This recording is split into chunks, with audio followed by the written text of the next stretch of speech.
Orientasinya kalau dibandingkan jadi kayak gini. Orang Timur cenderung punya orientasi universal, memayu hayuning bawono kata orang Jawa. Hamengku buwono, madep mantep maka jadi paku buwono. Kalau dipaku kok masih goyang aja, ya dipangku mangku negoro. Ya iya kan orang Jawa gitu, dipaku, dipangku, apalagi memayu hayun. Itu kan dalam rangka bikin dia berhenti, tenang, tidak bergejolak.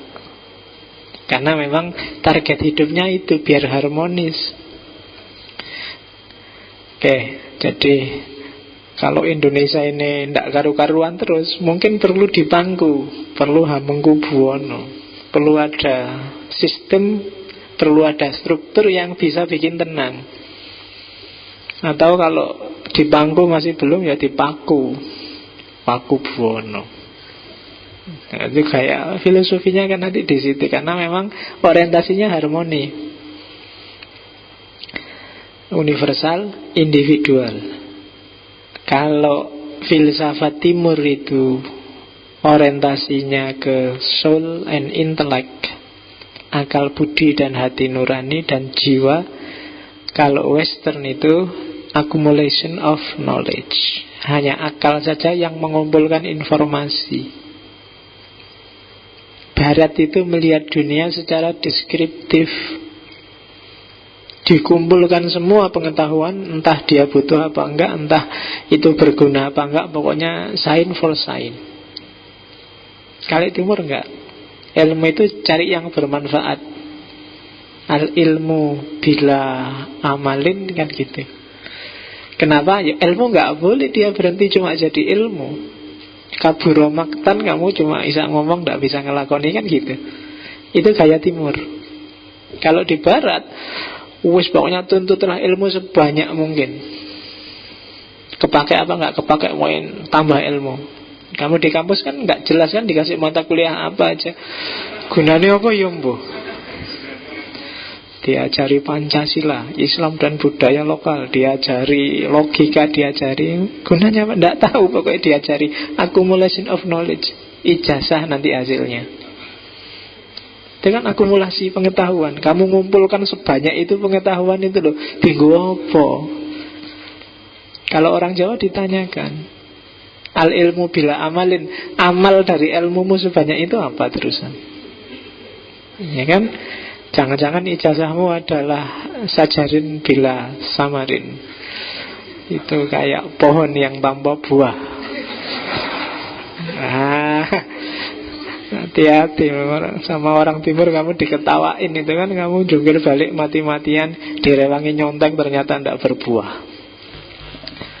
Accumulation of knowledge. Terus bagi orang Timur, segala sesuatu itu saling berkaitan, saling berhubungan. Jangan salah, kalau temenmu rusak, jangan dikira kamu gak ketularan rusak sedikit atau banyak. Kalau pemerintahanmu kacau, jangan dikira kamu gak ikut kacau. Kamu gak bisa lo bilang, itu urusannya orang Jakarta. Loh, kita interrelated deh. Kita saling pengaruh-mempengaruhi. Jangankan itu, cuaca, hawa, alam sekitar. Kalau di Timur loh, tumbuh-tumbuhan segala itu punya hubungan sama kalian. Ada korelasinya. Kan kapan itu tak ceritain, air aja kan punya pengaruh psikologis, tergantung moodmu. Kalau kamu marah-marah, ya lingkungan sekelilingmu auranya juga aura marah, nggak enak hawanya. Kalau kamu lagi ceria, ya lingkungan sekelilingmu juga ikut ceria. Semuanya saling nyambung, tidak ada yang kebetulan, interrelated.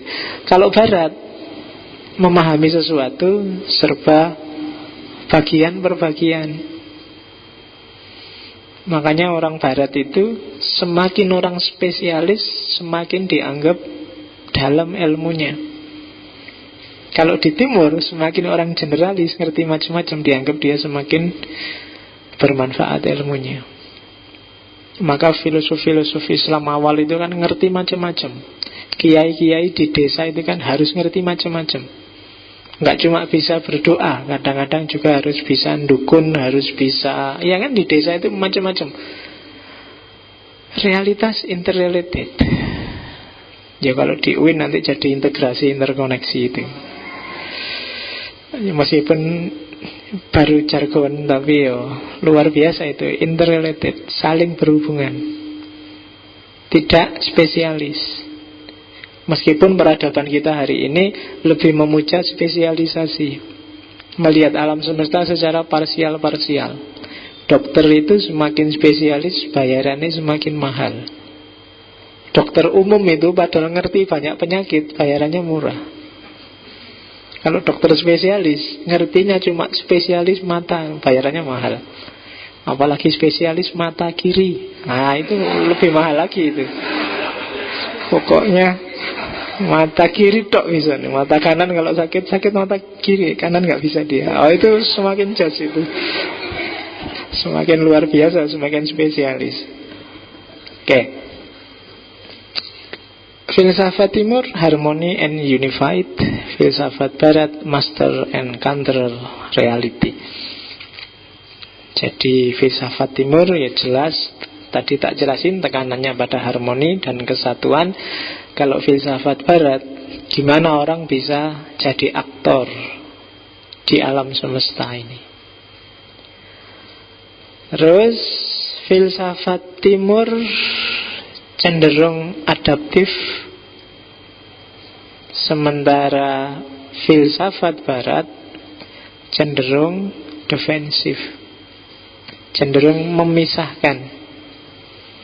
Karena spesialis tadi, karena orang timur melihat realitas saling berhubungan, maka dia adaptif, bisa menerima perubahan lebih mudah daripada orang barat. Hari ini kita ngamuan, mungkin karena epistem yang kita kembangkan baunya agak barat, agak bayan atau burhan tadi. Semakin orang susah menerima perbedaan dan perubahan. Tapi semakin orang melihat segalanya berhubungan, biasanya dia semakin adaptif. Kayak agama di Jawa itu kan gitu, adaptif. Di Jawa itu dulu animisme, Hindu masuk, ya Hindu dan animisme kawin. Buddha masuk, Hindunya nggak dibuang, Buddhanya diterima dan bisa. Maka Mojopahit itu kan terkenal agamanya Siwa Buddha. Itu kan unik, Siwa ini Hindu, tapi Siwa tapi yang Buddha. Siwa Buddha itu kan khas. Siwa Buddha terus Islam masuk, ya tidak apa-apa, diterima aja. Dan tinggal digabungkan dengan agama yang sudah ada. Lahirlah Islam Jawa yang kamu kenal hari ini dengan kejawen. Dan santai aja, nggak ada tawuran-tawuran.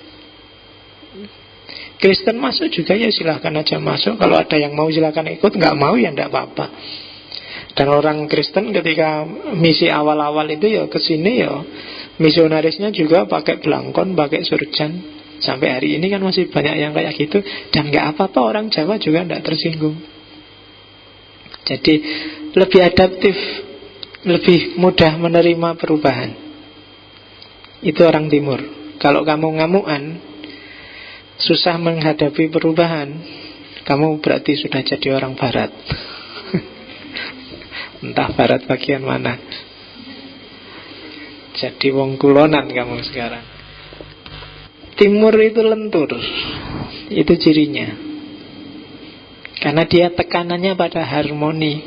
Makanya kadang-kadang orang Jawa itu mungkin dia marah luar biasa, mungkin dia tersinggung, mungkin dia disakiti, dizalimi, tapi sudahlah, tidak apa-apa. Kenapa? Harmoni. Biar gak gegeran, rapenak ro kancane dhewe kok gegeran, kan gitu. Itu pendekatannya harmoni. Alah cuma segitu aja kok. Paling uang berapa sih, paling itu. Itu apa? Harmoni pasti epistemnya.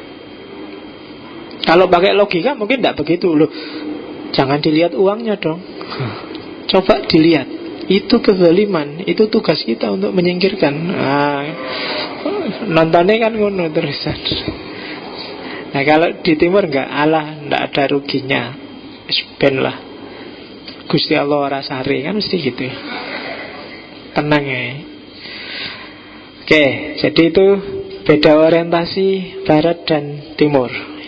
Ini lanjutannya. Jadi secara ringkas, orang timur bisa menyesuaikan diri dengan alam, kalau orang barat menguasai alam. Kalau orang timur spiritual, mistis, biasanya orientasinya, kalau barat rasional, empiris. Kalau yang spiritual, apa ndak butuh rasional? Butuh, tapi rasionalitas tidak nomor satu. Karena level spiritualitas itu tidak berarti anti rasionalitas, tapi rasionalitasnya dilampaui. Jadi dilampaui itu wis, yang rasio sudah, tapi belum cukup. Itu level spiritualitas. Kalau yang rasional, tidak selalu dia nyampe makom spiritual. Tapi yang spiritual biasanya sudah melewati stasiun rasional. Itu kalau di tasawuf modusnya seperti itu. Jadi timur spiritual mistis, bukan berarti dia tidak rasional dan tidak empiris, karena nggak ada orang yang bisa hidup tanpa rasio dan tanpa empiris. Empiris itu kan dunia nyata, kasunyatan tiap hari yang kita hadapi, makan, minum, tidur, itu kan dunia empiris, pengalaman. Nggak ada orang yang tidak empiris, dan nggak ada orang yang tidak pakai akalnya. Setiap orang pasti rasional empiris. Tapi di timur, rasio dan empiris tidak nomor satu. Kebalikannya dengan dunia barat. Dengan rasio dan empiris orang bisa maju, tapi tidak akan bisa mencapai puncak kemanusiaan. Puncak identitasmu sebagai manusia ada di wilayah spiritual. Meskipun kalau timur kadang-kadang spiritualnya bablas jadi institusi yang namanya mistik. Tidak apa-apa, karena kalau nggak ada wadahnya juga, tidak ada bentuknya, susah mengidentifikasi. Sufi itu kan bahasa Inggrisnya juga mistik, ketika sudah melembaga. Jadi barat dan timur dia punya beda. Di titik ini sebenarnya barat kurang satu langkah. Maka terus orang barat melakukan spiritualisasi diri luar biasa hari ini. Sementara timur sudah bablas. Kadang-kadang kelemahannya timur adalah melupakan yang sudah dia lewati. Nah, itu penyakit wong wetan. Jadi kalau sudah sampai spiritual, yang rasional empirisnya lupa, sehingga dia merasa inferior di hadapan yang rasional dan empiris, merasa dirinya nggak punya itu. Padahal sudah dulu, harusnya kalau kamu sudah spiritual, terminal rasional empiris itu sudah kamu lewati, harusnya. Karena kamu nggak akan bisa nyampe makom itu sebelum lewat rasional empiris. Itu beda timur dan barat. Karena spiritual empiris, maka mentalitas timur itu emosional intuitif, batin lebih penting. Sementara yang barat rasional analitik, lahir lebih penting. Ya, struktur lahir itu kan struktur rasional yang harus dianalisis. Sementara struktur batin itu harus dirasakan langsung. Yang tidak menghayati langsung tidak akan ngerti. Makanya di Jawa ada gium, ilmu iku kelakone kanthi laku. Kalau kamu nggak ada lakunya, kamu belum punya ilmu sebenarnya. Ilmumu masih berjarak. Tapi kalau di barat ya ilmu itu deskriptif, yang berjarak itulah yang ilmu. Tidak apa-apa, katanya orang barat. Tapi di timur nggak ada gunanya kamu ngaku punya ilmu tapi tidak jalan.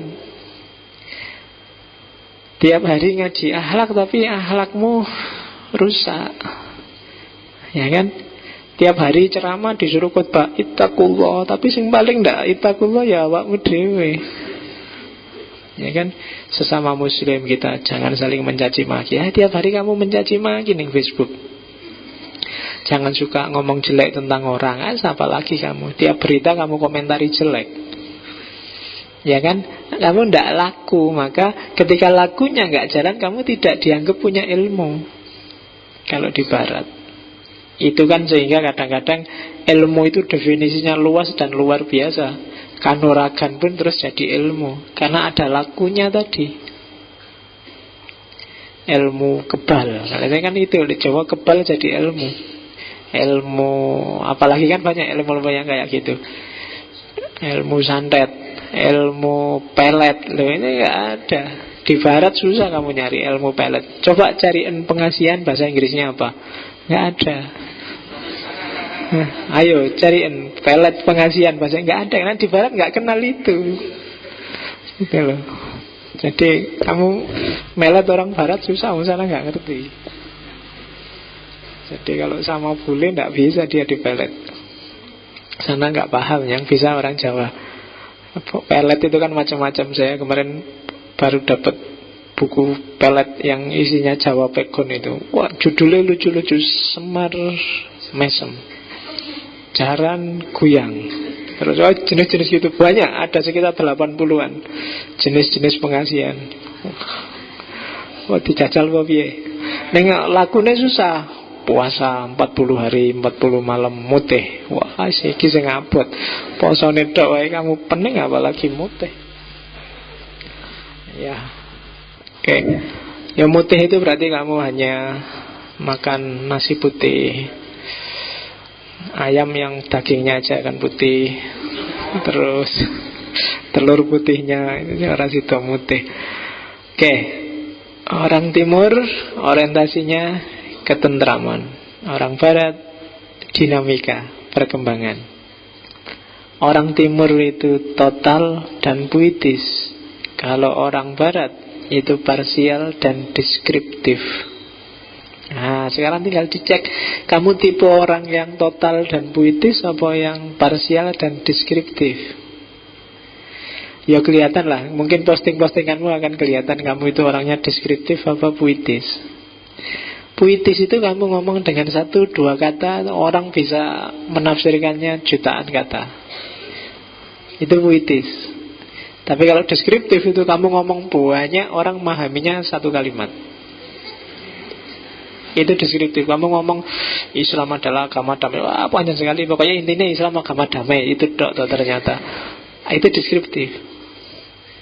Tapi kalau puitis itu kamu ngomong 1 kalimat aja, itu orang memahaminya bisa panjang. Rinduku padamu setinggi langit. Nah itu wong mikir dibayangin, wah setinggi langit itu berarti panjang, cuma 1 kalimat. Tapi kalau deskriptif kamu ngomong jutaan kalimat, orang memahaminya 1 kalimat. Maka kitab-kitab Jawa itu tipis-tipis, tapi tafsirnya bisa tebal.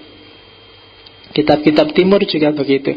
Kitab-kitab babonnya Konfusianisme, Tao, Shinto itu kecil-kecil, tapi tafsirnya bisa jutaan. Al-Quran itu cuma segitu halaman, tapi tafsirnya jutaan halaman, mungkin ratusan juta halaman, tidak terhitung. Kenapa? Gaya bahasanya puitis. Yo, coba kamu cek sendiri ya, kamu orangnya puitis apa deskriptif. Orang deskriptif itu cerewet, ngomongnya akeh tapi isinya sidik. Kalau orang puitis itu ngomongnya jarang-jarang, kadang dehem aja orang paham. Ya kan? Pokoknya orang puitis itu kalau ngantri kok lama kan, apalagi diselani cuma dehem yang lain, oh iya ngantri gitu. Tapi kalau deskriptif, kamu ngantri diselani, wah kamu bunyinya panjang, oh masa ngantri, wah panjang luar biasa. Intinya ya jangan nyelo kan, cuma itu tipe deskriptif. Nah, itu bedanya timur dan barat. Tinggal kamu cermati, kamu keturunan timur apa barat. Oke, jadi orientasinya tadi, jadi antara timur dan barat. Maka ringkasnya